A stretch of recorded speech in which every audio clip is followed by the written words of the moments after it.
इस बार आईपीएल 18 के लिए 5 क्रिकेटरों पर आर पार की लड़ाई, 150 करोड़ की बड़ी डील आई। जी हाँ, आपने सही सुना, 100-200 करोड़ नहीं, 150 करोड़ की बड़ी डील आई। इस बार आईपीएल मेगा ऑक्शन में कोई छोटी मोटी डील नहीं आ रही है, बहुत बड़ी डील आ रही है, 150 करोड़ की डील आ रही है। इन 5 क्रिकेटरों पर आर पार की लड़ाई दिख रही है। लगभग 150 करोड़ तो आसानी से आते हुए दिख रहे हैं। अब आप ये सोच रहे होंगे कि टीमों के पास तो लगभग 100 करोड़ की पर्स होती है, 100 या 120 करोड़ की पर्स होगी, अब से अगर बढ़ाया जाएगा तो 130 करोड़ तक होगा। लेकिन ये एक क्रिकेटरों के लिए नहीं है, ये 5 क्रिकेटरों के लिए, और एक टीमों के लिए नहीं, ये 5-5 ये अन्य कई टीमों के लिए है। तो सभी टीमों के पास इस बार बढ़कर पर्स होगा, काफी पैसा होगा। तो ये सभी क्रिकेटरों को मिलाकर, 4-5 क्रिकेटरों को मिलाकर 150 करोड़ की डील। तो भाई वो कौन से 5 बड़े क्रिकेटर है कि जिन पर आईपीएल 18 में छपा फाड़ का पैसा बरसने वाला है? आइए उन 5 क्रिकेटरों पर बात कर लेते हैं। तो इनमें जो सबसे पहला नाम है वो मुंबई इंडियन के बहुत बड़े धाकड़ बैट्समैन सूर्य कुमार यादव हैं। जी हाँ, आपने सही सुना, सूर्य कुमार यादव पर इस बार आईपीएल 18 में बहुत ज्यादा पैसा बरसने वाला है। अब आप सूर्य कुमार यादव की चमकती हुई किस्मत कह लीजिए या मुंबई इंडियंस की बदकिस्मती कह लीजिए कि इस बार सूर्य कुमार यादव को ऑक्शन टेबल पर ही आना पड़ेगा, क्योंकि जिस तरीके से आईपीएल के रूल हैं इस बार बनाए गए हैं मेगा ऑक्शन के लिए, उस रूल को देखते हुए सूर्य कुमार यादव ऑक्शन टेबल पर जरूर आएंगे। क्योंकि आप इस रूल के मुताबिक 3 ही इंडियन प्लेयर को रिटेन कर सकते हैं। तो मुंबई इंडियंस के पास ऑलरेडी 3 इंडियन प्लेयर रिटेन करने के लिए हैं, हो सकता है, क्योंकि 3 प्लेयर मुंबई इंडियंस के पास पहले से ही रिटेन करे जाएंगे। उसमें जो सबसे पहला नाम है वो भाई रोहित शर्मा है। क्योंकि आप तो ये जानते ही हैं कि पिछली बार कितना घमासान हुआ था, कितना बवाल हुआ था मुंबई इंडियंस रोहित शर्मा को कप्तानी से निकालने के बाद में। तो मुंबई इंडियंस इस बार उतना बवाल नहीं चाहेगी, तो मुंबई इंडियंस इस बार रोहित शर्मा को जरूर रिटर्न करेगी। और दूसरा नाम है वो भाई मुंबई इंडियंस के कैप्टन हार्दिक पांड्या हो गए, क्योंकि उनको अगली बार गुजरात से लाया गया था, तो भाई इस बार बाहर तो किया नहीं जाएगा। तो दूसरे प्लेयर हैं जो वो तो हार्दिक पांड्या हो गए, और जो तीसरे प्लेयर हैं भाई वो तो बॉलिंग में जस्सी हो गए, क्योंकि जसप्रीत भाई काफी सालों से एमआई के लिए जुड़े हुए हैं, अच्छे बॉलर हैं और अच्छी बॉलिंग करते हैं। तो इसलिए ये 3 प्लेयर इंडियन हो गए जो एमआई रिटेन करेगी। तो इसलिए सूर्य कुमार यादव को ऑक्शन टेबल पर जाना पड़ेगा। भले ही एमआई इनको आरटीएम कार्ड से, राइट टू मैच से इनको रिटेन करे, लेकिन ये अगर ऑक्शन टेबल पर जाएंगे तो कम से कम 25 से 30 करोड़ या 35 करोड़ तो ले ही गिरेंगे आराम से, बड़े आराम से इनको 30-35 करोड़ मिल जाएगा। और अगर ऑक्शन टेबल पर जाते हैं तो 30-35 करोड़ तो लगेगी। भले ही एमआई इनको आरटीएम से रिटेन कर ले, लेकिन तब भी इनको 30-35 करोड़ तो देना ही पड़ेगा। और ये अब इंडिया के भी कैप्टन है, इंडिया के T20 कैप्टन है, तो भाई इनकी ब्रांड वैल्यू भी बढ़ चुकी है और सभी टीमें चाहेंगी, एक कैप्टन मटेरियल है, तो अब सभी टीमें चाहेंगी कि इनको अपनी टीम में लिया जाए। और जो दूसरा बड़ा नाम है वो है ऋषभ पंत का। जी हाँ, आपने सही सुना, क्योंकि इस बार ऋषभ पंत भी ऑक्शन टेबल पर जाना चाहते हैं। वो दिल्ली कैपिटल से सर्टिफाइड नहीं है, तो इसलिए इस बार हो सकता है कि ऋषभ पंत ऑक्शन टेबल पर जाएं, क्योंकि अब इस बार इनको खरीदने के लिए चेन्नई ज्यादा इंटरेस्टेड दिखाई दे रही है। इनको सूत्रों के हवाले से पता चल रहा है कि इस बार ऋषभ पंत के लिए चेन्नई से कुछ बातचीत हो चुकी है ऋषभ पंत की। तो हो सकता है 25-30 करोड़ तक इनको भी आराम से मिल जाए।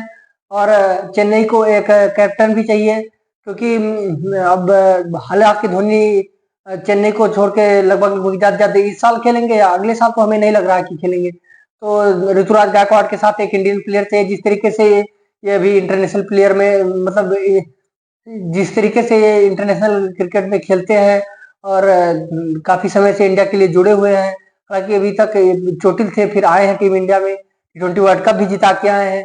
तो अगला नाम ऋषभ पंत का हो सकता है, क्योंकि इनको खरीदने के लिए काफी टीम एक्साइटेड है। और अगर ये ऑक्शन टेबल में जाते हैं तो लगभग इन पे कम से कम 20-25 करोड़ 30 करोड़ तो की बोली तो लगेगी। और जो आईपीएल 18 में जो तीसरा बड़ा नाम है वह केएल राहुल का। आपने पिछले सीजन केएल राहुल को और एलएसजी के मालिक संजीव गोयनका को तो आपने देखा ही होगा, किस तरीके से उन दोनों के बीच में अनबन हो गई थी।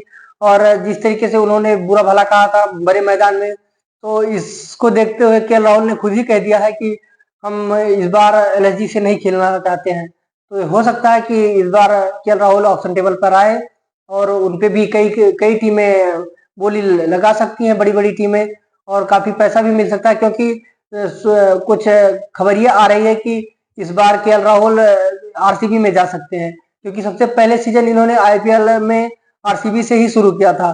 तो आईपीएल में इनको कैप्टन भी बनाया जा सकता है आरसीबी में, क्योंकि आरसीबी को एक इंडियन कैप्टन चाहिए, क्योंकि आज 3-4 सालों से, लगभग 2022 मेगा ऑक्शन के बाद से फाफ डु प्लेसिस आरसीबी के कैप्टन है।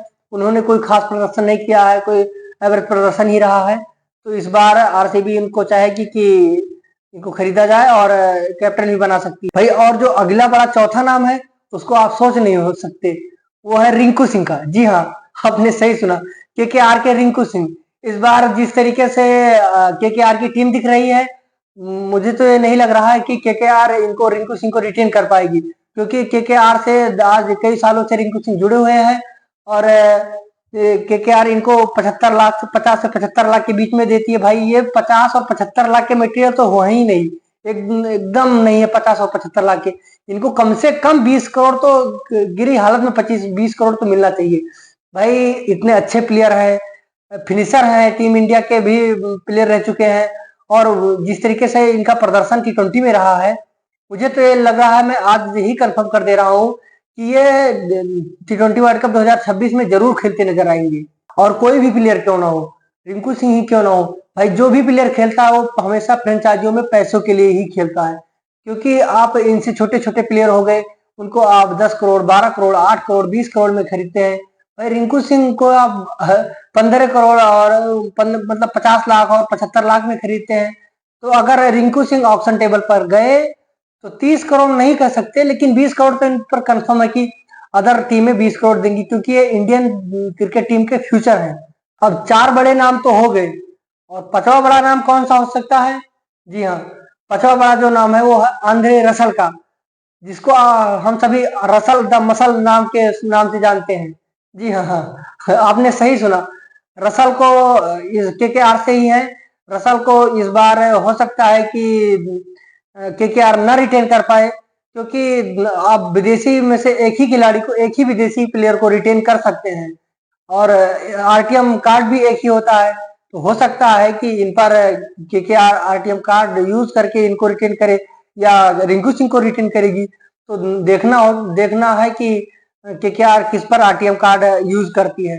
तो जो रसल भाई साहब हैं, इनकी जगह इस बार नहीं पक्की दिख रही। तो जिस तरीके से रसल द मसल का भाई प्रदर्शन रहता है, वो भाई चौके कम और छक्के ज्यादा मारते हैं। तो हो सकता है कि इन पर भी टीमें 20-25 करोड़ तक बोली लगा सकती हैं, और ये 20-25 करोड़ तो डिजर्व करते हैं यार, इतना अच्छा प्रदर्शन रहता है।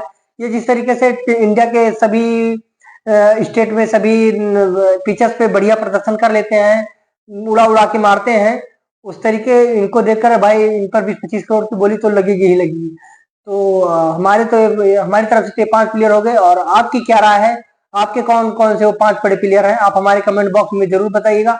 अगर आपने हमारा वीडियो यहाँ तक देख लिया है तो हमारे चैनल को सब्सक्राइब जरूर करें, वीडियो को लाइक करें। अगर आप फेसबुक पर देख रहे हैं तो हमारे पेज को फॉलो जरूर करें।